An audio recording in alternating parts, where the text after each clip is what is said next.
everyone, welcome back to my channel. Today I am going to be talking about how to create a trade plan for a single setup.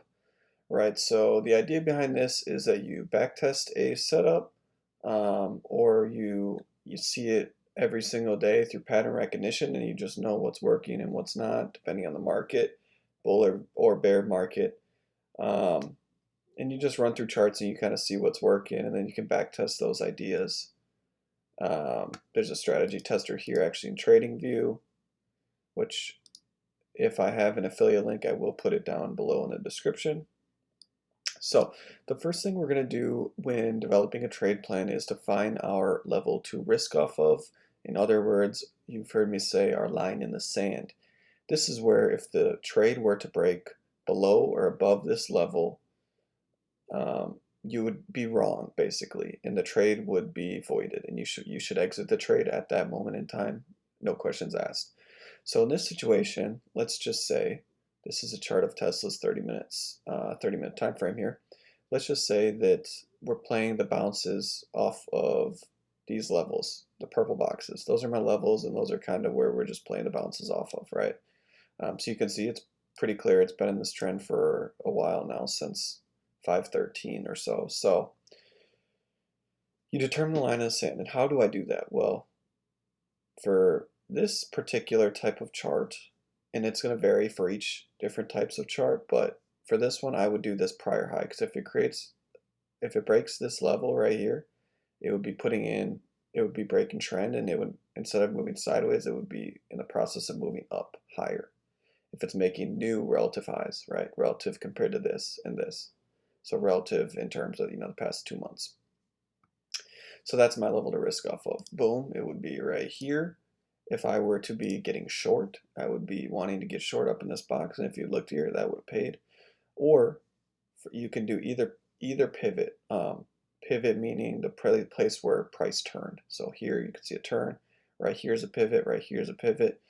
If you're playing these boxes, I would do towards the end of either this one or this one, towards the end, the lows of that zone. So in this case, I would probably choose this line, because this is pretty much the pivot line. You can see it stood here and then just went under and rallied. And that's Tesla's personality. That's what it does, which I talked about in the last video, if you want to go check that out. But our next part of the trade plan, so we have find the setup that has edge. First of all, determine your level to risk off of, or your line in the sand.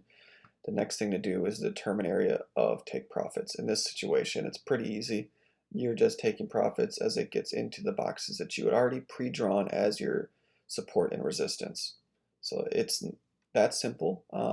But if you were trading something different, like let's say you were going to trade this as a wedge or something like this, and you could do that, something like that. There's a couple different ways you could pick your take profit on something like this. The first, you could go from the high to the pivot low, and then you could grab this stick, and let's say you think it's going to break this way, so something like that, right? Or you think it's going to break up, something like that, 920 or so. And I always like to pick the whole number below that, so 900. That's a big psychological level. That's where there will be a lot of sellers. You could also do, this is just a fib retracement. You could also do something like this, and you could pick, oh look, it lines up exactly with where I had just picked.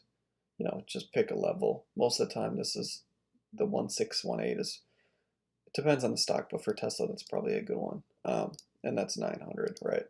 And then you would just be selling right before this. Now, price does not have to reach that level. You want to be selling into that level with everyone else, right? So the next thing and the final thing I would do is, if this was a setup that was absolutely beautiful and was absolutely perfect, much like this breakout on Apple. As you can see, we brought this chart up in my last video, but let's expand the time frame. You can see how, pretty identical setups. So this is a pretty perfect setup. So what I would do is I would screenshot this setup, this chart with the volume and the push and the move, and maybe a note right here, and I would add it right here to my A+ setups folder. Okay. This is what you need to have so that when you're struggling, you can go back and look at this folder and look at all the setups that have worked for you in the past, and it helps you regain that confidence, helps you keep that confidence, helps you keep the keen eye to know what you're looking for. So that's all I have. So I appreciate you guys liking and viewing and subscribing.